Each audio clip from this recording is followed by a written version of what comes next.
алиакбар раҳимов аз ҷумлаи ҷавонони хуштолеи даврони соҳибистиқлолии кишвар аст ки соли 2026 дар ҳаёти ӯ бо саҳифаҳои хотирмон сабт мегардад.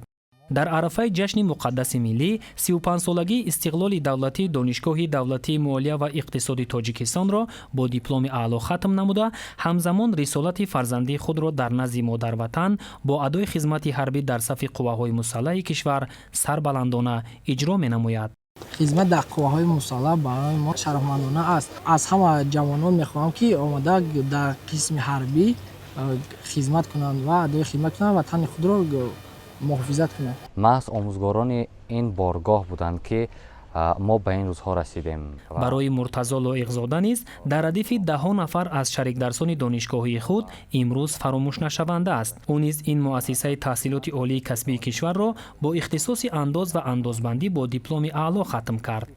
донишгоҳи давлатии молия яке аз боргоҳҳое мебошад ки мо бар ин донишҷӯёнро ба қуллаҳои баланди фаъолияти касбиву корӣ, ба қуллаҳои баланди орзуҳо мерасонад.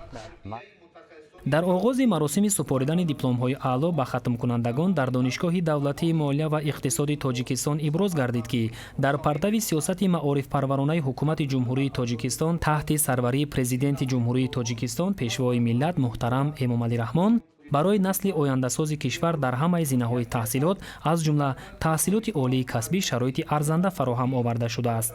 дар ин радиф донишгоҳи давлатии молия ва иқтисоди тоҷикистон ҳамчун боргоҳи илму маърифат зодаи замони истиқлоли давлатӣ буда таи 13 сол аст дар самти омодасозии кадрҳои баландихтисос, рушди илми ватанӣ ва тарбияи ҳазорон нафар мутахассисони варзида барои рушди соҳаҳои иқтисоди миллӣ саҳми арзанда мегузорад. ҳамасола донишҷӯёне ки донишгоҳро бо баҳои хубу аъло хатм намуда сазовори дипломи аъло мегарданд, аз ҷониби раёсати донишгоҳ дар вазъияти тантанавӣ қадрдонӣ карда мешаванд.